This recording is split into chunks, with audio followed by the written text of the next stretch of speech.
When I first started making dioramas, I was using the wrong magnets. I was using these kind of magnets from Walmart.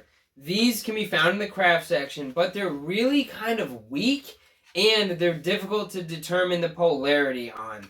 I since switched over to these Pro magnets, which you can get on Amazon, and I have an Amazon affiliate link for these in the description of the video. And I'm going to take a closer look and show you why these are so much better. Okay, so I have a couple of these older magnets that I would use in Walmart, and you guys aren't going to be able to get a sense for this, but these are kind of light. Like you can very easily manipulate these. And so what I used to do, you can kind of test these. So this seems like the polarity is correct. But I used to have, well, and so does this. So this is the part that's confusing and why I don't like using these anymore.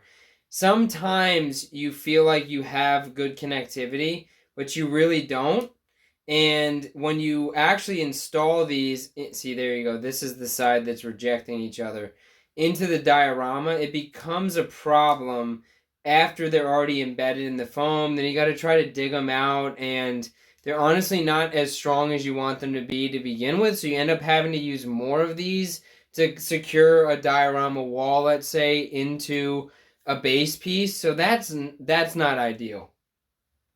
And then, you know, we have these Pro magnets that I was telling you about, and these are on Amazon. I'll just open these up really quick so you guys can just see the difference, and you'll be able to tell right away. First of all, these are way heavier. There's a lot more to these. Much more sturdy than these Walmart ones.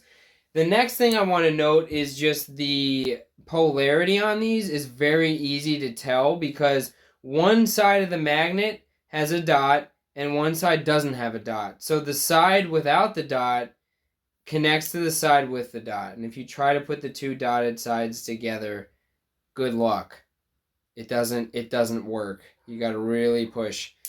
So that's how you know. The other component to this is these are a lot stronger than the magnets I was just showing you.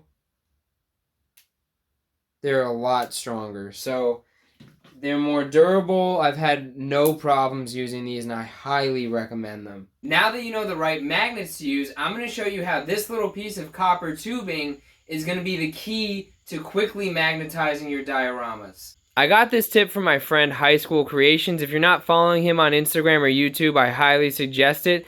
But essentially, this copper tubing is exactly the same size as the magnet. So we're going to use the copper tubing to indent the circle in the foam so you don't have to cut a circle every time. Here's a quick demonstration of what I mean. I'm going to go ahead and take the copper tubing and impress the tube right into the foam and twist it back and forth until I feel like I've gotten it deep enough in there. And you can see there's an indent. Now, this wasn't probably as sharp as it needs to be, and that's why there's a little bit of an imperfection there on the side. But if that happens, what you can do is take a nail file and just kind of file the edging, and when you use it again, after I show you guys this, it should make a cleaner cut, a cleaner circle for us. Try it over here.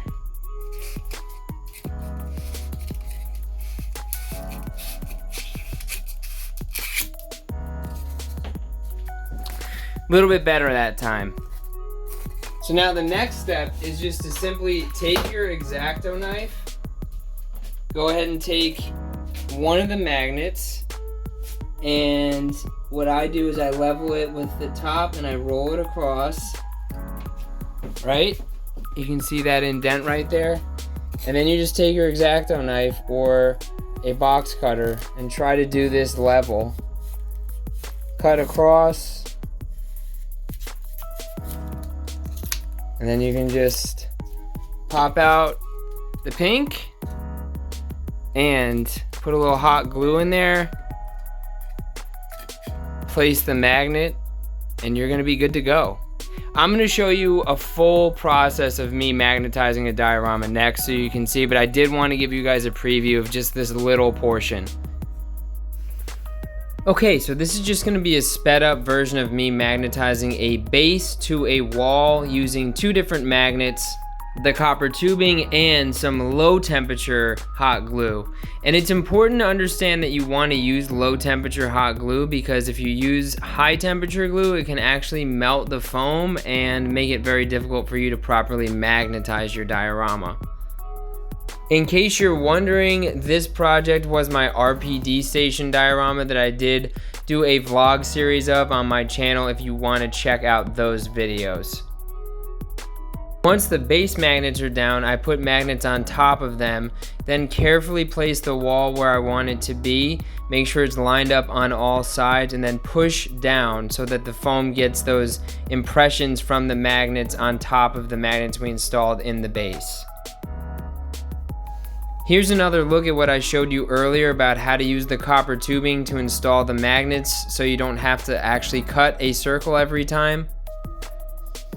Followed by the X-Acto knife technique that I used earlier, using the width of the magnet to pop out the spot that we need to place the magnet into.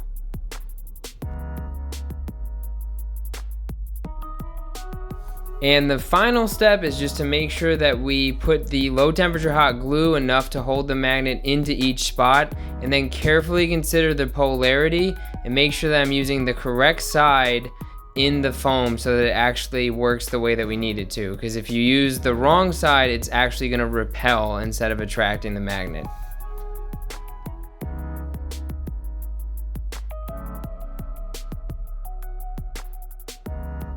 Once I have both sides complete, it's going to be time to test this out, and hopefully everything will have gone according to plan.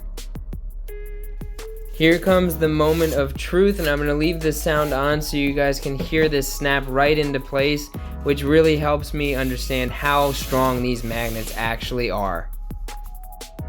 What I showed you guys today was really just the basics of magnetizing a diorama, but if you want to get more advanced, you can actually use magnets to figure out several different layouts for a diorama, just like I did in this carbon scoring building an alleyway diorama.